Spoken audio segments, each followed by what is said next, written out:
What's going on, people? Welcome back to the player ratings. Palace 2, Bournemouth 0. What a performance from all of the individuals that we'll be talking about in this ratings. As always, if you do enjoy the content, make sure to leave a like and subscribe, people, to keep us growing. And as always, leave down your ratings in the comment section down below, whether you agree or disagree with us. AJ, how you feeling, bro? Good, man. Good game. We came together. The cohesion was on point today. Man, nothing feels better on a Saturday evening than a Palace win. It is what it is, man. Look, clean sheet, 2 goals. Hey, there's a few performances that caught both of our eyes. Not only us, also you guys as well. But let's start off with the goalkeeper. You didn't have much to do today, Johnson. 7 from you and a 7 from me. So we both agree with Johnson's rating.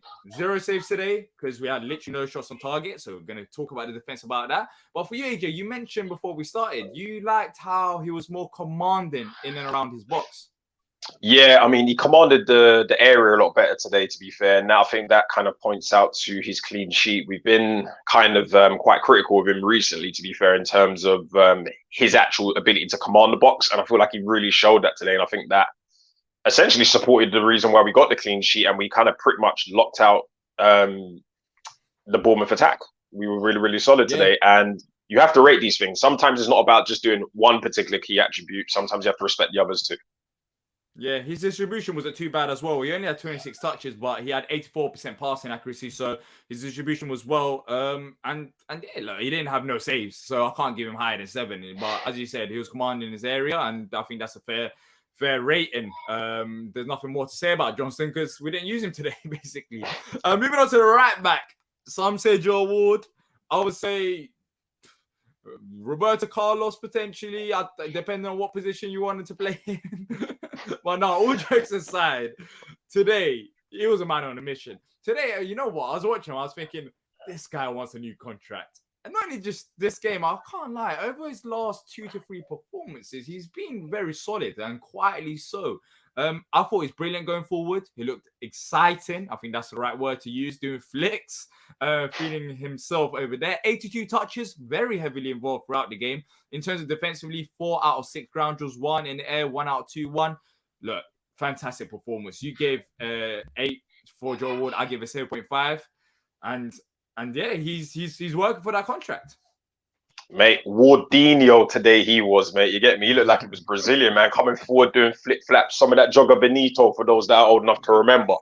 But he was quality today, man. He was so good. He was commanding, strong defensively, headering, attacking, putting the ball in the danger areas. The way that he and Olise linked up today was brilliant. I can't believe I'm giving Joe Ward an 8 rating in 2023. He proved me wrong. I'll shut my face and give him the rating and keep it moving. 100%. Loki Madison, 7.5 from you, 8 from me. Look, I thought defensively he had Solanke in his pocket, but the main talking point is, and apparently now we're hearing that he's actually broken, I think, Lerma's nose, which is quite mental. Should that have been a red card? But apart from that, I thought, look, there's nothing really to... His performance is excellent. His distribution was great. 109 touches. Which is absolutely crazy for a defender. 6 out of 7 ground drills, 1 as well. So, fantastic. But that red card, was we lucky?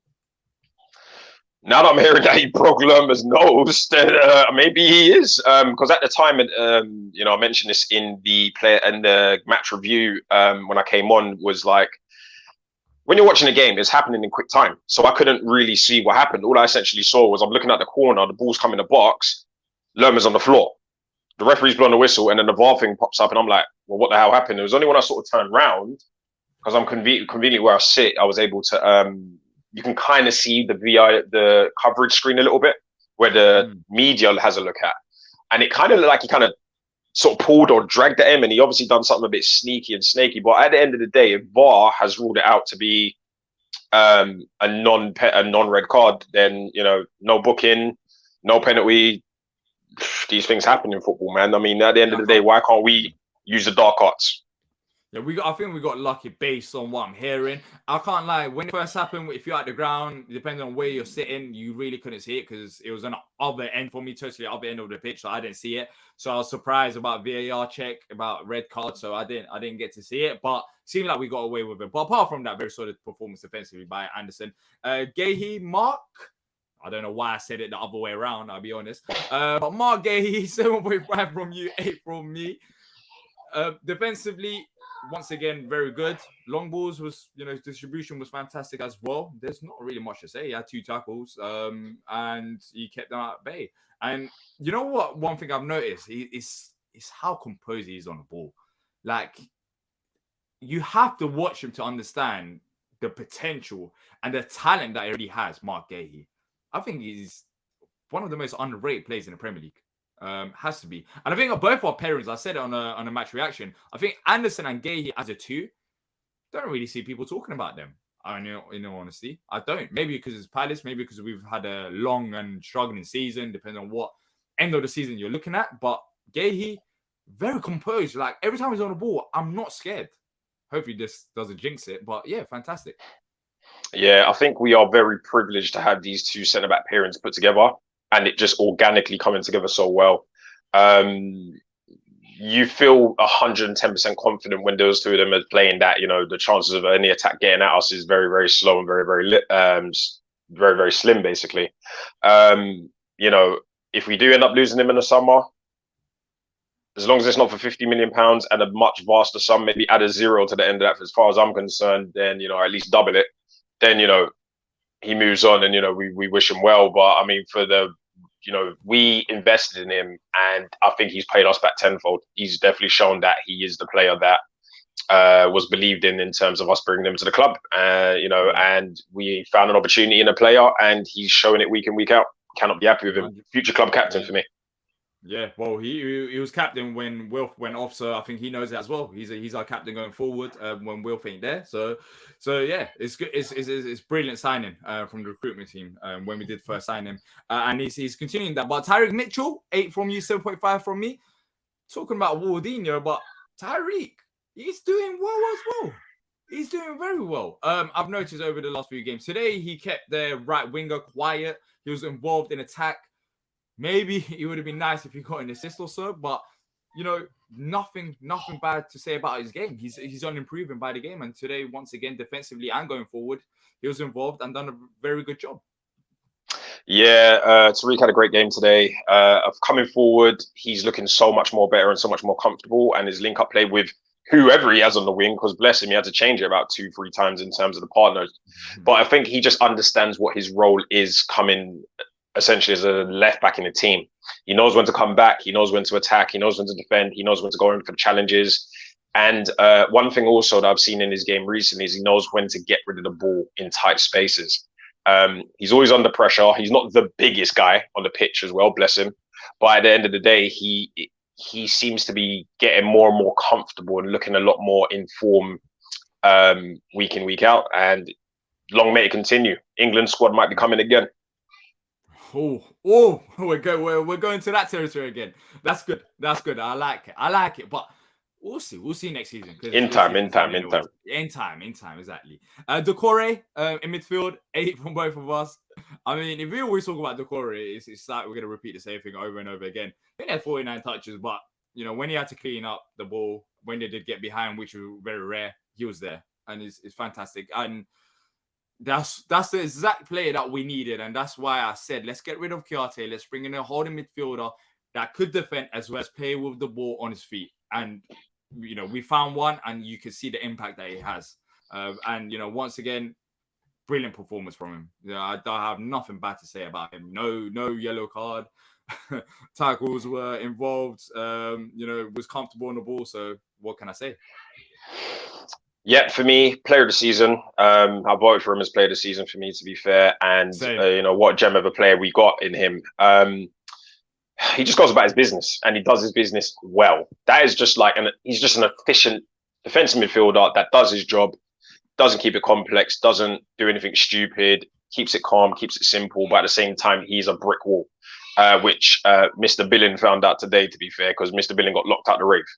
And we was treated.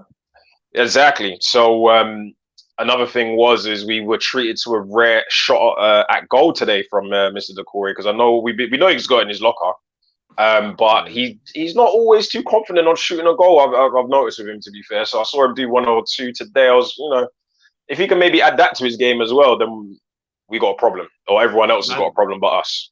Yeah. I think that'll be a massively broken player in terms of like as a good thing. Like he can score goals, he can defend. Like what will be his weakness if he can end up scoring goals as well? But yeah, literally for me, as long as he does his defensive duties as he's doing now, I'm happy because I think he's absolutely brilliant for us. I don't know why I said it like that. I don't know why I said it like that, but 8. I was so out of turn there. But 8 from you, 7.5 from me. Look, he doesn't really start that many games, but when he does start, there's no real bad performance from Hughes. For me, I'll be honest, I see him more as an impact sub, but today I thought he's brilliant in midfield. Nothing wrong, 86.1% passing accuracy. The most important thing was defensive duties alongside Decore. He won 5 out of 9 ground duels. And there's talks about him starting potentially till the end of the season. Would you want that to happen, even if Jeff is fit? Yes, I think he's one of our unsung heroes in the squad, because when he always follows the brief. When he is told to play, start, do this role, do that role, he does it well and he does it efficiently. I can't remember the last time I saw a Hughesy poor performance, to be honest with you. I mean, he gets stuck in, he can pass. He's very good at starting our creative attacks as well. And he just always looks in control and quite comfortable, to be fair. And it doesn't look like there's any player that he plays against that he's either intimidated by or gets muscled out of the game for. And he's always down for a little scrap as well. Love the guy. Yeah, exactly. That's the thing. He can easily become like a cult hero at Palace due to how he is, like as a person. Like he loves a scrap. He puts in a challenge. He gets the fans. Like there's a good connection between Hughes and the fan base, and that's the main positive about it. How do I even say his name? Eze, Ronaldinho, Kaka. I mean, what else? What else should I say? 9.5 from you, 9 from me. What a performance! What a performance! 2 goals, but for the first goal, you might think, oh, it's a tap-in, but it's positioning. He's timing to be in that position. And for the second goal, the finish. I'm hungry right now. Thinking about that goal, it even makes me more hungrier. I feel hungry. I'm thinking about that goal. He was cooking. He absolutely destroyed Bournemouth. And look, AJ, this Ebbs on the Roy is the Ebbs that we all want, and we know that has had it in his locker. And now we're seeing it.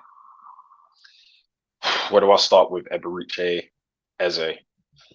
Oh, he was just amazing today, man. He's a problem. And he is. Oh, I mean, if I'm not mistaken, I'm pretty sure one of them Bournemouth centre backs probably still on the pitch trying to look for him and find him. To be fair, because he embarrassed those defenders today, and he's just so calm. He's just got his own kind of weird, unique technique, and it works for him. And when he's in this kind of confident mood, I mean, geez, imagine if he was playing week in, week out from the beginning of the season. And that is why I'm going to stick with the narrative that Vieira might have to get questioned about those war crimes, because I don't understand how he was benching him week in, week out. And for somebody that was in the Vieira in train, now that I'm seeing this version of Eze, he's got all types of names. Don't worry. You got. They get me. The thing is, I have to hold my hand. I have to hold my hand up and say, you know what? That is something Vieira got wrong. Eze, man, he's. Okay, I don't think he got it wrong by not playing him as much, because his performance when he was playing wasn't good enough. But I think what the main thing for me was that Vieira couldn't get this Eze out of him. I think that's my biggest issue. Not playing. My problem is not that he wasn't playing Eze. It's the fact that how comes you couldn't get this Eze out? And every time Eze talks about his current situation and why he's performing better, he keeps saying, I feel free. I'm more confident. And that's, you might say it's cliche terms that he's using, but you can see it. He's a man that's confident now. And I think that's where you can be critical about Vieira, Eze under Vieira coming to Eze now, because he just couldn't get the best out of him. There must have been stuff going on behind the scenes. Possibly. Managers and players fall out all the time. It's just a thing in football. At the end of the day, whatever's happened, this man is putting a smile on my face essentially every Saturday or Sunday, every weekend. He's just an incredible player, man. And I just really hope he can continue it, take it into the summer, I'll have a decent break, come back into preseason and just keep going, because he is now one of the key players of our team. Yeah. What an investment. What a player. Love him. Love him. Love him. Absolutely. Elise, we both agreed on this rating, 8.5 from the both of us. I have to say congratulations to him. 10 assists, the first ever Crystal Palace Premier League player to achieve 10 assists in a season in the Premier League. So hats off to him. And the fact that he's doing this now without a striker that, you know, basically we're playing without a striker. If you look at the Edward and Mateta situation, just count them out. It's absolutely fantastic. He's breaking records when we don't even have a proper forward out there. And that assist for Eze for his second goal, absolutely brilliant ball from him.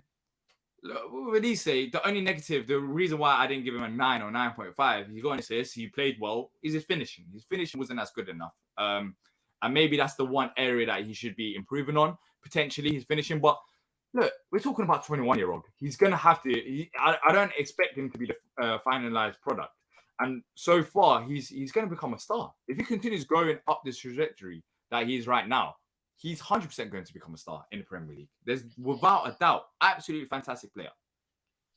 Cool, calm, collected performance today. That rat Anthony was trying to get at him as well. Completely just brushes off people trying to abuse and get at him. He's constantly demanding the ball, which I'm loving and loving more, because I don't even believe. I was there when he sort of came in the first season, and he just didn't look as confident. He didn't look, you know, as direct and such a threat. And he is another one of the players in terms of our key players going into the future, in terms of transitioning onto our, you know, potentially next level.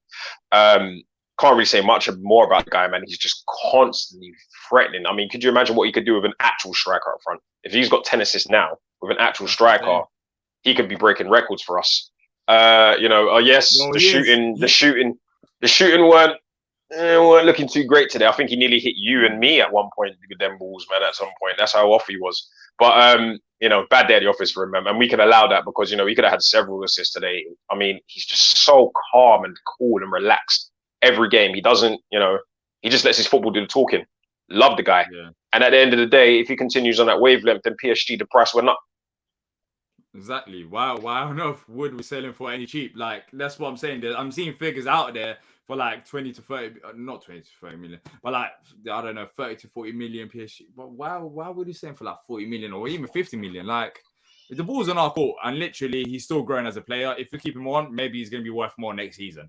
There's that. Than he's right now if he gets the goals and assists. But as you're saying, if we get another forward, he's getting more assists. And he's already breaking records without having a proper striker out there.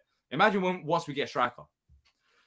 It's scary. It's not scary for us, but it's scary for the other teams out there once we get a striker, and hopefully we do get one. Wilf, this is the only negative. Not his performance. You gave a 7, which is kind of surprising. I thought he had a good game, especially for the first goal. Brilliant assist there. But his injury. He's had a few injuries now. I don't know about you, but some people are pointing that out. He's not really had that many injuries in the season before. And there's that contract talk about it. That's the only negative about Will's game. I thought he was brilliant when he was on the pitch. You know, cause trouble and opens up space. Because remember, for the first goal that Wilf had, when he beat them 3 players, yes, he beat 3 players, but that means he took literally 3 players out of the game.